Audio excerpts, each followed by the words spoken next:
arkadaşlar. Coşkun Hoca'nın Matematik Oyunları kanalına hoş geldiniz. Bugün size yeni bir hikaye soru anlatacağım. Hikayemize geçmeden önce beğenmeyi unutmayınız. Hikayemize geçelim. Çarşaflar. Aklımın kayıp köşelerinden bir gün yüzüne çıkmış minik bir anı. 4 veya 5. sınıftaydım. Annem fabrikada işçi olarak çalışıyordu. Sabahları beni okula gönderdikten sonra işe giderdi. Çocuk aklımla en büyük isteğim annemle fabrikaya gidebilmekti. Nerede çalışırdı? Fabrika ne demek ki?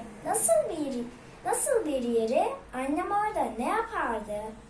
Annem bir akşam yoğun ısrarlarımla daha fazla dayanamadı ve ertesi sabah beni fabrikaya götüreceğine söz verdi. Sabah annemden önce uyanmıştım. Annemin uyanmasını bekliyordum. Küçük koltuğumuzda oturmuş, saate bakarken saatin tik tak sesleri ile kalbimin çarpıntısı birbirine karışmıştı. Annem uyandığında yüzünde hafif bir tebessümle bana baktı. Hızla kahvaltımı yaptım ve evden çıktık. Fabrikaya vardığımızda önümde üstünde fabrika yazan kocaman bir bina gördüm. Büyük kahverengi hantalca açılan bir kapıdan içeri girdiğimizde karşıma pembe önlük giymiş birçok kadın çıktı. O kadar çoklardı ki hayretle olduğum yerde onları seyrediyordum. Kimi önlerinde huysuz sesler çıkaran makinelerle uğraşırken kimisi kucaklarında çamaşırlar ile bir yerden bir yere telaşla koşturuyordu. Ben onları seyredururken annem de diğerleri gibi pembe önlüğünü üzerine geçirmişti bile. Annemin tembihleyip oturttuğu köşede bir süre sessizce etrafı izlemeye devam ettim. Ne kadar zaman o şekilde oturdum hatırlamıyorum. Fakat etrafı keşfetme merakıma çok fazla dayanamadan kendimi gezinirken buldum. Ben makineleri ve çıkardığı sesleri hayretle izler ve dinlerken etrafımdan vızır vızır kadınlar geçiyordu. Nereye gittiklerini merak ettim ve birinin peşine takıldım. Arka tarafa ulaştığımda isten kararmış duvarlara sahip kocaman bir alana vardı geçiyordu. Nereye gittiklerini merak ettim ve birinin peşine takıldım. Arka tarafa ulaştığımda isten kararmış duvarlara sahip kocaman bir alana vardım.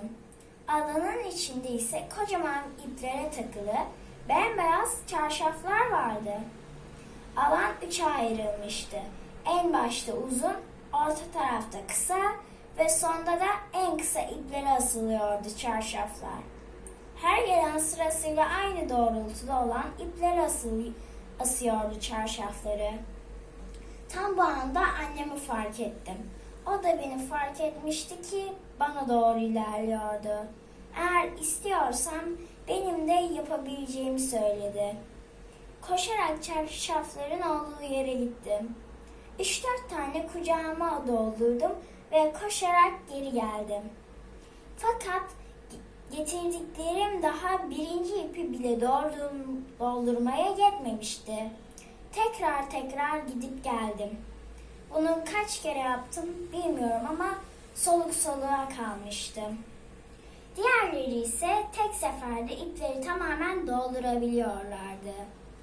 Onları seyrederken annemi yanımda buldum. "Çok mu yoruldun? İstersen vazgeçebilirsin," dedi. Yüzünde muzip bir tebessümle. Bu gülüşe meydan okuma isteği doldurmuştu içimi birden.